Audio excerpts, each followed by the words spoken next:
वैदिक सभ्यता श्रुति से शुरू करेंगे।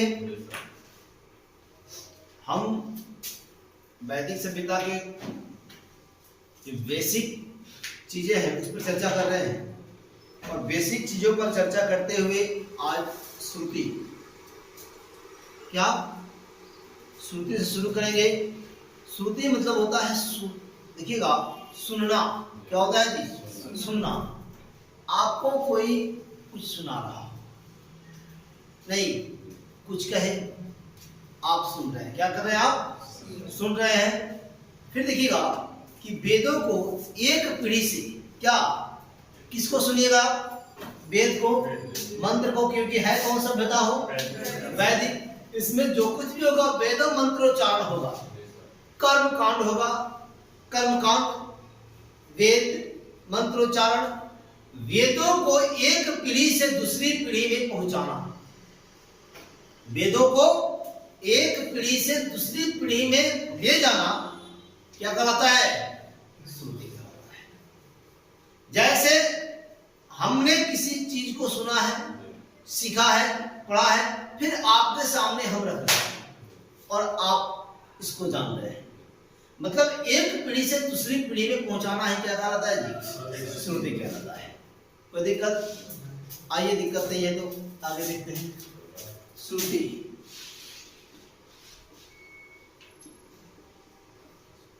श्रुतियां, हाँ श्रुति इसका मतलब होता है सुनना।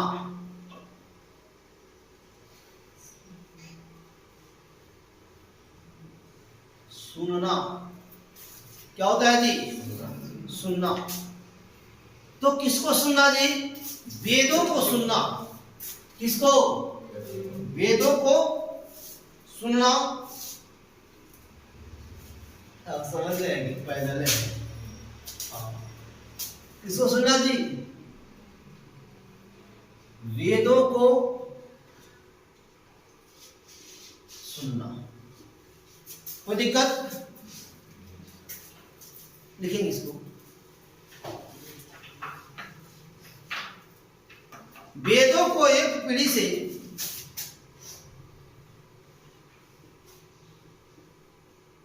वेदों को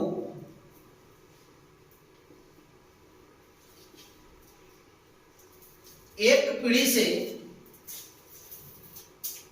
दूसरी पीढ़ी में, वेदों को एक पीढ़ी से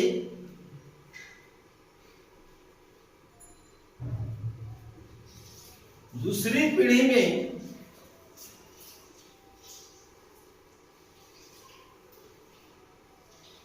सुनकर हस्तांतरित,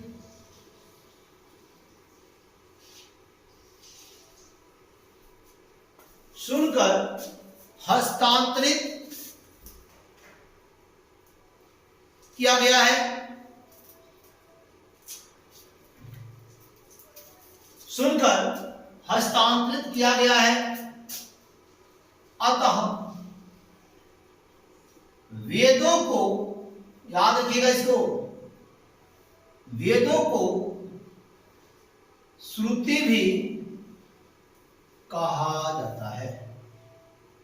अतः वेदों को श्रुति भी,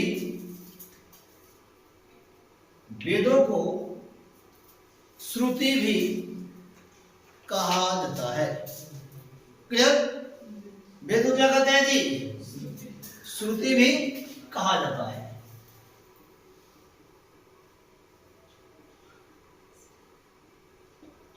स्मृतियां तो याद हो गया होगा। स्मृतियां मतलब याद रखना। क्या रखना जी? याद रखना। क्या याद रखना? क्या याद रखना? ये तो आप लोग जानते हैं कि जब हम कहीं जाते हैं और किसी चीज को, किसी खूबसूरत, किसी अनमोल रतन, किसी नायाब चीजें सोचिएगा, किसी नायाब चीजें देखते हैं तो देखकर हम जब अपने घर को वापस आते हैं, एकाग्रचित होते हैं, जब शांत रहते हैं तो शांत की अवस्था में, एकांत की अवस्था में वो चीजें हमारे दिमाग में भटकती हुई रहती है और मन में यह होता है कि काश वो मिल जाता। याद रखिए, क्योंकि इंसान है और इंसान का ये जो मन है, ये दिमाग है, ये दिमाग चंचल होता है और हम बार बार उसको याद रखते हैं। क्या रखते हैं जी? याद रखते हैं। याद रखना मतलब स्मृतियां। क्या? स्मृतियां। किसी भी खूबसूरत वस्तु को प्राप्त करने की कामना होती है। किसी भी बात को यदि हम पहले कर लिए होते हैं, उसे याद करते रहते हैं और उसी के अनुरूप खुद को, अपने आप को एक ऐसी एनर्जी, याद रखिएगा, इस मानव रूपी शरीर में एक ऐसी ऊर्जा प्राप्त होती है, एक ऐसी ऊर्जा आती है, इस ऊर्जा से हम ऊर्जावान हो जाते हैं। क्लियर? लिखेंगे। लेकिन यहां स्मृतियां है। स्मृतियां का मतलब वेदों को याद रखना। किसको? वेदों को याद रखना। हम वर्तमान में जुड़कर पढ़ रहे हैं, लेकिन पढ़ रहे हैं क्या? वेद। तो किसको याद रखें? वेदों को याद रखना। लिखेंगे अभी, वेदों के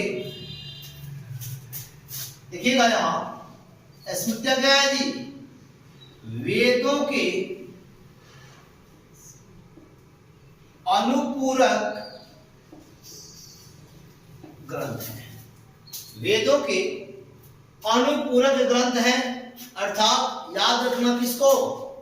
वेदों को। वेदों के अनुपूरक ग्रंथ है। अब देखिएगा, आपने नाम सुना होगा, स्मृतियों में सबसे प्राचीन स्मृति कोई है तो वह मनु स्मृति है। क्या है? मनु स्मृति है सबसे प्राचीन, सबसे प्राचीनतम मनु स्मृति। क्या है जी? मनु स्मृति है, सबसे प्राचीनतम मनु स्मृति है। स्मृतियां वैदिक साहित्य में, स्मृतियां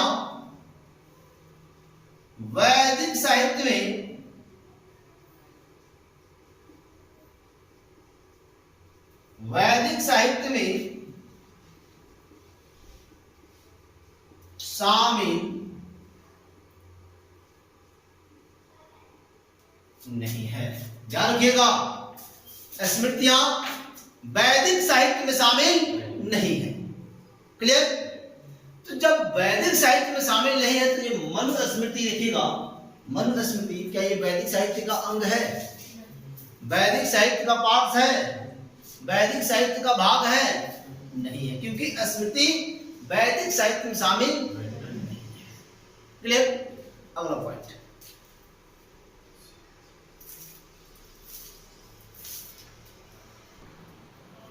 अरण्यक। देखिएगा, अरण्यक का शाब्दिक अर्थ वन होता है।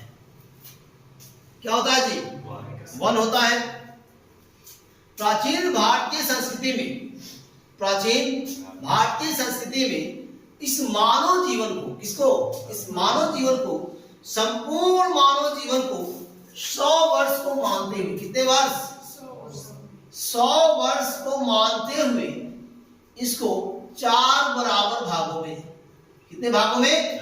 4 बराबर भागों में बांटा गया है। क्या किया गया हो? बांटा गया है।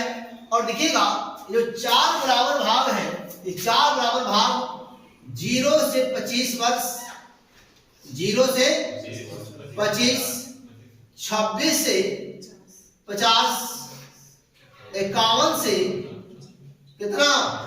75, 76 से 100। ये 4 जो बराबर भाग हैं, इन 4 बराबर भागों को अलग अलग नामों से जाना जाता है। याद रखिएगा। क्लियर? अभी जो अरण्यक है, यह अरण्यक कब हुए? अरण्यक से पहले क्या है, इन सभी बिंदुओं पे करेंगे विस्तार से चर्चा। तो दोस्तों, यदि अभी तक हमारे YouTube चैनल श्रेया जी को सब्सक्राइब नहीं किए हैं, सब्सक्राइब करें, लाइक करें, बेल आइकन दबाना ना भूलें, अपने दोस्तों को शेयर करें। आइए लिखिएगा,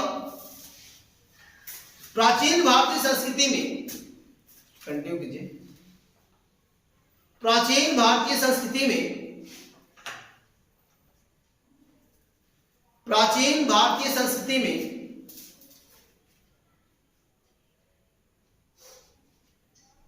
यह पढ़ा गया है कि संपूर्ण मानव जीवन को संपूर्ण मानव जीवन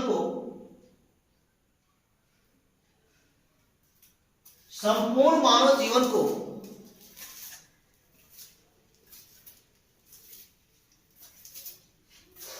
100 वर्ष को मानते हुए 100 वर्ष का मानते हुए 4 बराबर भागों में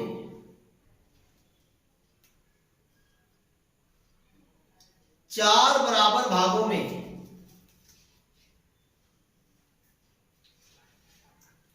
विभाजित किया गया है, विभाजित किया गया है, विभाजित किया गया है, जिसे जिसे आश्रम व्यवस्था, जिसे आश्रम व्यवस्था, जिसे आश्रम व्यवस्था कहा जाता है, जिसे आश्रम व्यवस्था कहा जाता है। क्या कहते हैं जी? आश्रम व्यवस्था। इन चारों भागों को आश्रम व्यवस्था के नाम से जाना जाता है। क्लियर? आगे, संपूर्ण आश्रम व्यवस्था का उल्लेख, संपूर्ण आश्रम व्यवस्था का उल्लेख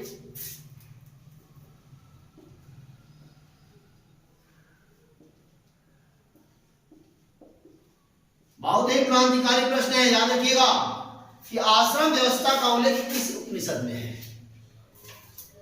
आश्रम व्यवस्था का उल्लेख किस उपनिषद में है? ये बहुत ही क्रांतिकारी प्रश्न है, बहुत ही महत्वपूर्ण प्रश्न है। तो संपूर्ण आश्रम व्यवस्था का उल्लेख जवालो उपनिषद, कंटिन्यू करेंगे, जवालो उपनिषद, जवालो उपनिषद से प्राप्त होता है।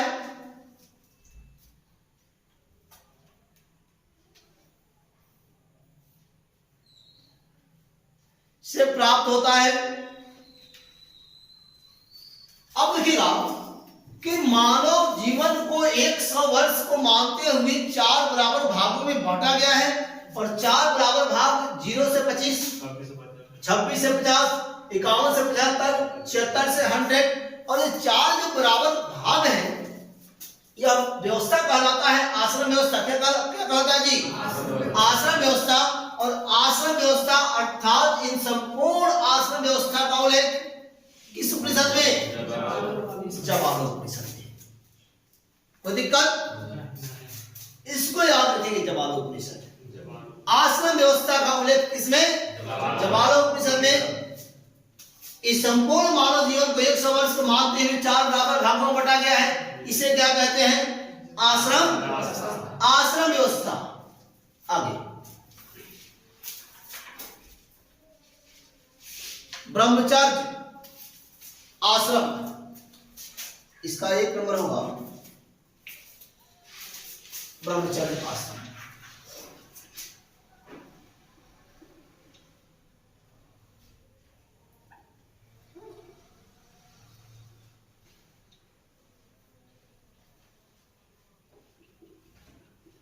ब्रह्मचर्य आश्रम या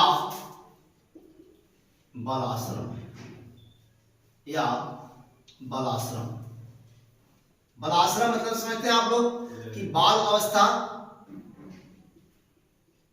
बालाश्रम, इस पर चर्चा करते हैं थोड़ा सा। देखिएगा ये वाला है ब्रह्मचर्य या बालाश्रम। ये क्या है कि आप जब बाल अवस्था में होते हैं, बाल काल अवस्था में होते हैं, तो बाल काल के समय आप शिक्षा ग्रहण करते हैं। क्या करते हैं जी? शिक्षा ग्रहण करते हैं। और शिक्षा ग्रहण करने के पश्चात आप जब 25 वर्ष की अवस्था में होते हैं तो आप वहां से सीधे प्रवेश कर जाते हैं गृहस्थ अवस्था की ओर, अर्थात घर के आते हैं। और घर आते हैं आपकी शादी विवाह होती है। शादी विवाह करने के पश्चात याद रखिएगा, शादी विवाह करने के पश्चात आप सांसारिक सुख को भोगते हैं, संतान उत्पत्ति करते हैं। जो एक सृष्टि का नियम है, जो एक रीत है, जो एक नियम है, वह नियम को आप फॉलो करते हैं। और इसी अवस्था के पश्चात ये जो सृष्टि है, ये जो संपूर्ण मानव जाति है, वह पीढ़ी आगे बढ़ती है। क्या बढ़ती है? पीढ़ी आगे बढ़ती है। फिर आप इसके पश्चात प्रवेश कर जाते हैं इसमें 26 से 50 वाला में। 26 से 50 वाला में जब आते हैं, 0 से 25 में आप शिक्षा ग्रहण कर लिए, गुरु का आश्रम चले गए। गुरु आश्रम जाने के पश्चात शिक्षा ग्रहण किए। शिक्षा ग्रहण करने के पश्चात जब आप इस अवस्था को पूर्ण कर लिए तो आप गृहस्थ अवस्था में पहुंच गए। और यहाँ आने के पश्चात 26 से 50 में आपकी शादी विवाह हो गई, आप सांसारिक सुख को भोग लिए, आपने संतान उत्पत्ति करी, जो सृष्टि का एक नियम है। फिर उसके पश्चात जो ये तीसरा अवस्था होता है, ये तीसरा अवस्था यही वो अवस्था होता है जिसमें अरण्यक ग्रंथ की रचना होती है। किसकी? अरण्यक ग्रंथ की रचना होती है। अर्थात यह वानप्रस्थ, क्या यह वानप्रस्थ, क्या जी? यह वानप्रस्थ अवस्था, आश्रम, वानप्रस्थ आश्रम, वानप्रस्थ आश्रम कहलाता है। और इसी वानप्रस्थ आश्रम में इंसान चला जाता है कब? 51 से 75 वर्ष में। और तब जब ये दोनों कार्य पूर्ण कर लेता है, तब क्लियर, दोनों कार्य पूर्ण करता है तो तीसरे में पहुंचता है। और तीसरे में जब पहुंचता है तो अब देखिए इसमें करता क्या है कि 0 से 25 में जब आपने गुरु के आश्रम में रहा और उस समय शिक्षा दीक्षा ग्रहण करने में कोई कमियां रह गई, क्या रह गई? कोई कमी रह गई। उस कमी को आपने इस वानप्रस्थ अवस्था के दौरान पूर्ण किया। और वानप्रस्थ अवस्था के दौरान पूर्ण करने के पश्चात लिखा गया जो ग्रंथ है, वही ग्रंथ कहलाता है अरण्यक ग्रंथ। आ गया बात समझ में?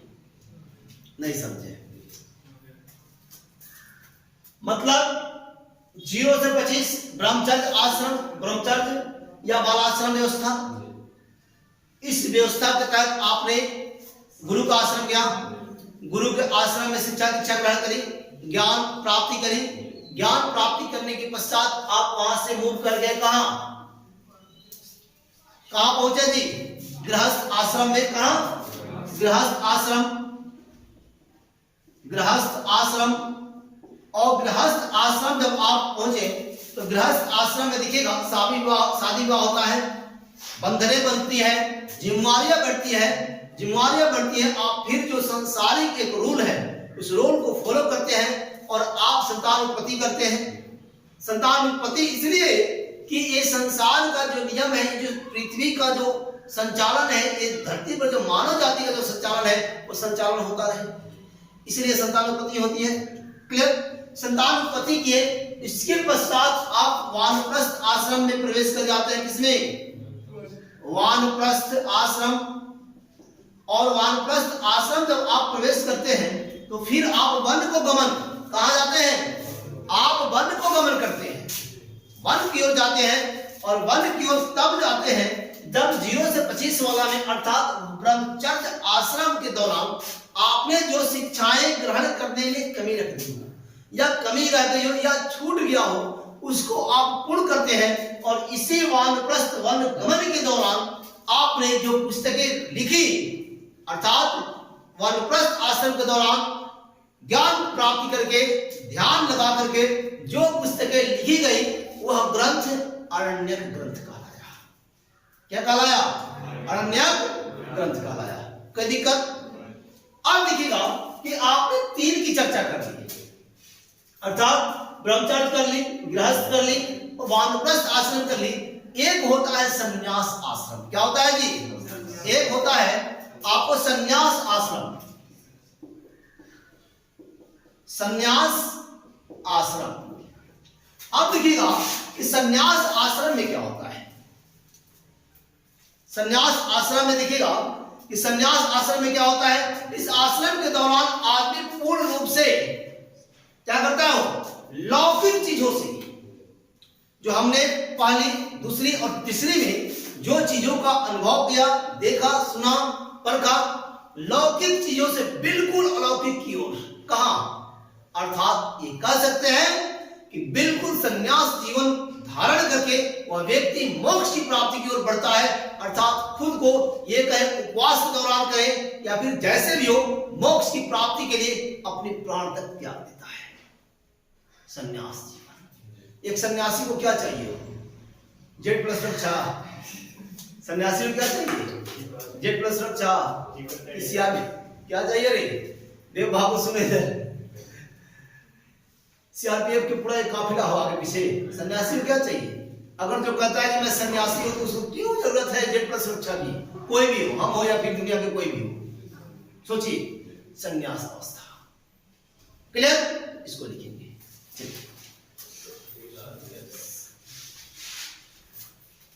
ब्रह्मचर्य आश्रम या बालाश्रम 0 से 25 ऐसे लिखेंगे।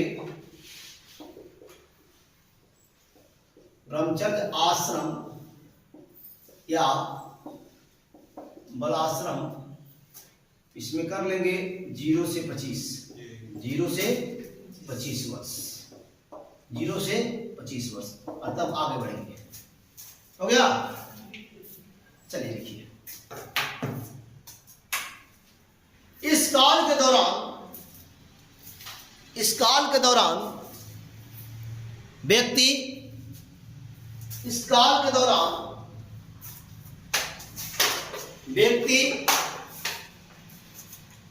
समस्त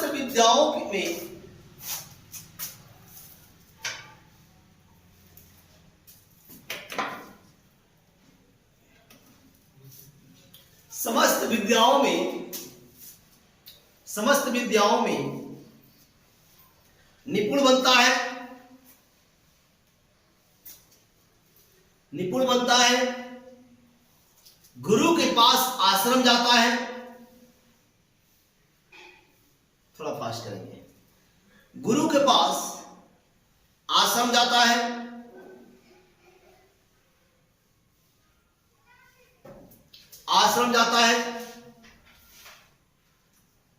उपनयन संस्कार प्राप्त करता है,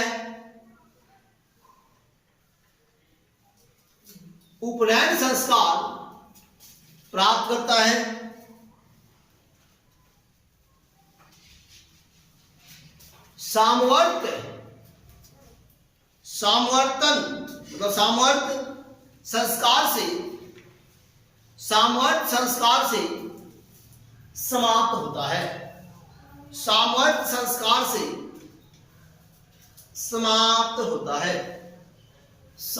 संस्कार से समाप्त होता है। क्लियर? अर्थात ब्रह्मचर्य आश्रम, आपने खुद को ब्रह्मचर्य के रूप में परिवर्तित किया, गुरु के आश्रम गए, उपनयन संस्कार प्राप्त करी, ज्ञान अर्जन किया, समस्त विद्याओं में आप निपुण हुए और उसके बाद सामवर्त संस्कार प्राप्त करी। अर्थात आपकी शिक्षा निष्ठा का जो एक पाठशाला चल रहा था, आपकी क्लास समाप्त हुई। अब आप वहां से प्रवेश करेंगे कहां? गृहस्थ आश्रम की ओर। अर्थात आप 51 से 75 वर्ष की उम्र। कहां हो? 51 से 26 से 50, 26 से 50 की ओर आप प्रवेश करेंगे।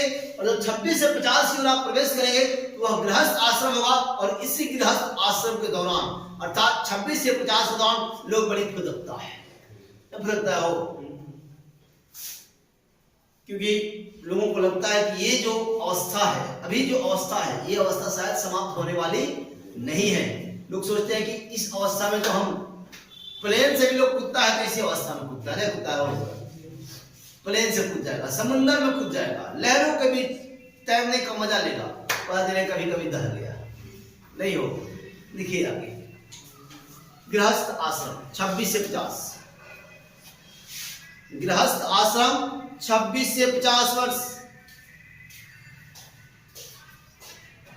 गृहस्थ आश्रम 26 से 50 वर्ष। क्लियर? लिखेंगे, देखिएगा, गृहस्थ आश्रम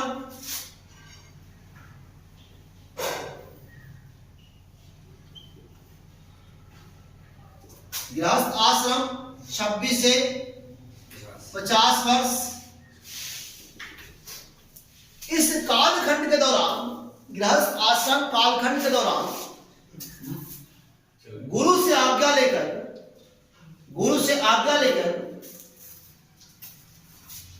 गृहस्थ आश्रम में व्यक्ति पहुंचता है। गृहस्थ आश्रम में पहुंचने के पश्चात उनकी शादी विवाह होती है, संतान उत्पत्ति करता है। इसी को संसार की रीढ़ की हड्डी कहा जाता है। क्या कहा जाता है जी? संसार को रीढ़ की हड्डी कहा जाता है। और यह सृष्टि को चलायमान रखने का कार्य करता है। यह सृष्टि को चलायमान रखने का कार्य करता है। तीसरा लिखिए, वानप्रस्थ आश्रम। वानप्रस्थ आश्रम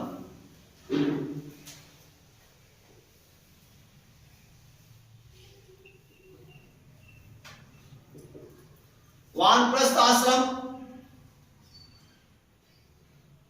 51 से 75 वर्ष। 51 से 75 वर्ष। सुनेंगे, इसका शाब्दिक अर्थ वन को गमन होता है। क्या होता है जी?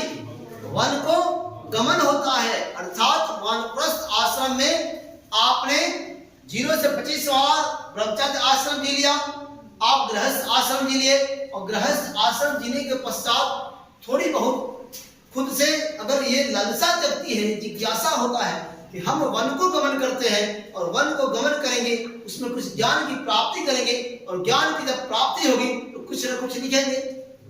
जो लिखेंगे वही लिखी हुई ग्रंथ कहलाएगा अरण्यक ग्रंथ। क्या कहलाएगा जी? अरण्यक ग्रंथ कहलाएगा। क्लियर? तो अरण्यक ग्रंथ की रचना कब? वानप्रस्थ आश्रम के दौरान। कब? वानप्रस्थ आश्रम के दौरान। क्लियर? लिखेंगे इसको। इसका शाब्दिक अर्थ वन को गमन होता है। इसका शाब्दिक अर्थ वन को गमन होता है।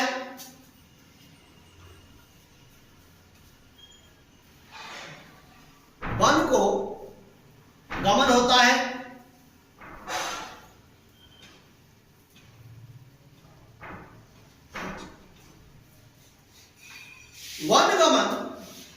वन गमन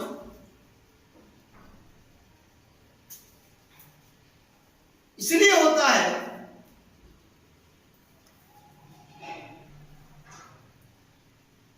कि ज्ञान अर्जन में कोई कमी रह गई हो, कि ज्ञान अर्जन में कोई कमी रह गई हो, ज्ञान अर्जन में कोई कमी रह गई हो,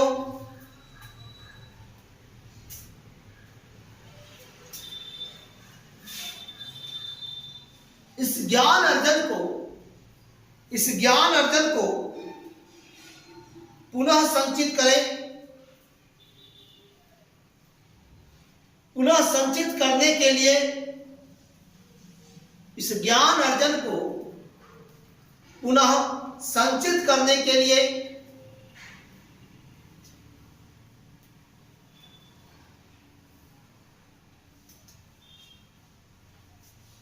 और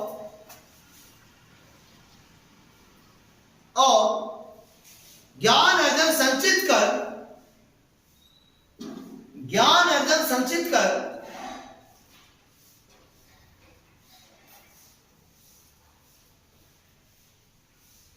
नए ग्रंथों की रचना होगी। ज्ञान अर्जन संचित कर नए ग्रंथों की रचना किया जाएगा, नए ग्रंथ लिखे जाएंगे, नए ग्रंथों की रचना होगी। क्लियर? अगला पॉइंट, वानप्रस्थ आश्रम के दौरान, वानप्रस्थ आश्रम के दौरान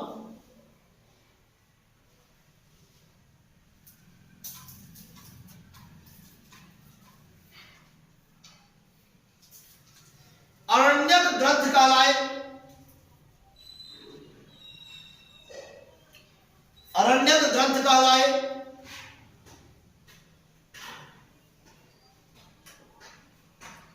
अरण्यक ग्रंथ कहलाए।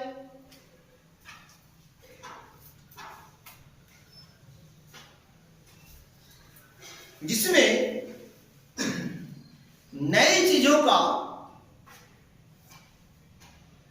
संकलन किया गया, जिसमें नई चीजों का संकलन किया गया, नई चीजों का संकलन किया गया। संन्यास आश्रम देखिएगा, आश्रम व्यवस्था, आश्रम व्यवस्था आपने देखा कि 0 से 25, 26 से 50, 51 से 75 और 76 से 76 से कितने वर्ष? 100 वर्ष से क्या कहा गया? आश्रम, आश्रम व्यवस्था। क्या कहा गया? आश्रम व्यवस्था। क्लियर? और आश्रम व्यवस्था का उल्लेख कहां? जवालो उपनिषद में, जवालो उपनिषद में। क्या जी? पढ़ेगा भूल जाए? ये याद रखिएगा, इंसान के अंदर दो चीजें बहुत ही मजबूत तरीका से होती है, ये याद करने की क्षमता और दूसरी भूलने की ताकत, आदत। अगर भूलने की आदत नहीं होगी तो फिर आप पगला कर मर जाइएगा, और याद करने की क्षमता होनी चाहिए। अगर याद करने की क्षमता नहीं तो तभी पगला कर मर जाइएगा, रिजल्ट होगा गोल गोल। इसलिए याद कीजिएगा। चलिए, जवालोपनिषद में कहा जी, जवालोपनिषद में संन्यास आश्रम, इस आश्रम व्यवस्था की चौथी कड़ी। क्या है? आश्रम व्यवस्था की चौथी कड़ी, अर्थात ये 76 से 100 वाले समय होते हैं। इसे लिखेंगे, इस आश्रम के दौरान, इस आश्रम के दौरान, इस आश्रम के दौरान, इस आश्रम के दौरान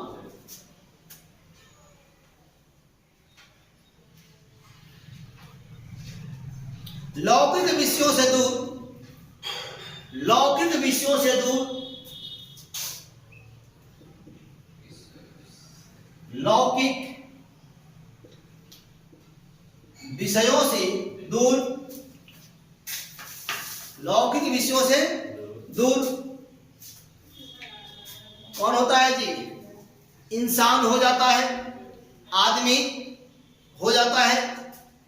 लौकिक विषयों से दूर आदमी हो जाता है, अर्थात सुनिएगा कि उसकी कामना, उसकी चाहत, उसका जो अपनी इरादा होता है वो सारा इरादा बिल्कुल बिल्कुल बदल जाता है।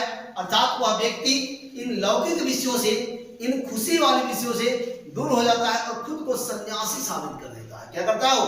खुद को सन्यासी। यहाँ तक कि मुंह के दांत टूट जाते हो, सन्यासी नहीं बनेगा वो, क्या कीजिएगा? चलिए, अरे उस अवस्था में दांत न टूटेगा हो, एकदम टूट जाएगा जी। तो सन्यासी नहीं बने तो क्या बनेगा जी? सोचिए, लौकिक विषयों से दूर हो जाता है इंसान। रस जाता होगा नहीं हो, किसी का दांत निकल जाता होगा, है नहीं? आंख अपना भीतर भीतर। चलिए आगे लिखिए, दूर हो जाता है।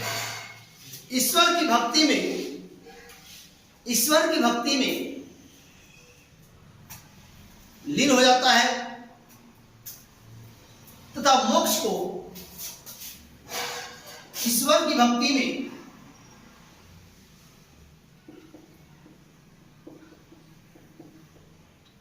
जाता है तथा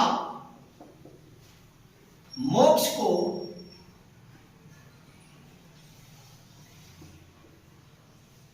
प्राप्त करता है, तथा मोक्ष को प्राप्त करता है। अब मोक्ष को प्राप्त करने की जो उम्र है क्या है जी? क्या है?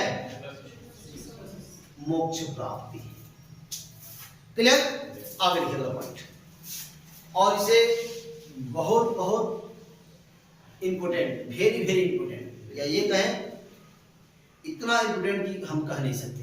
लिखेंगे आगे, अथर्ववेद का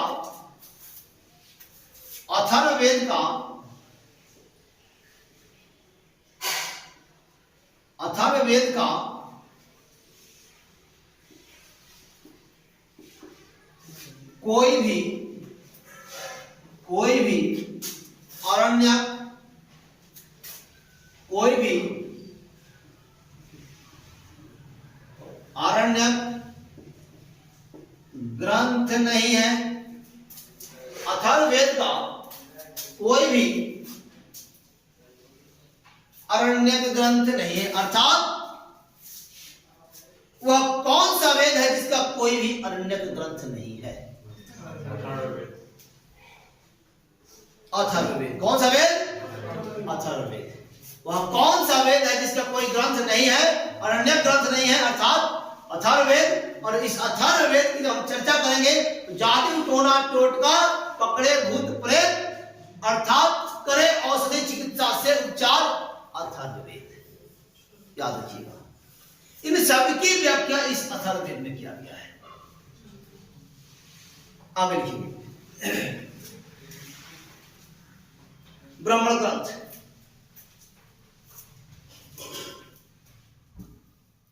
ब्राह्मण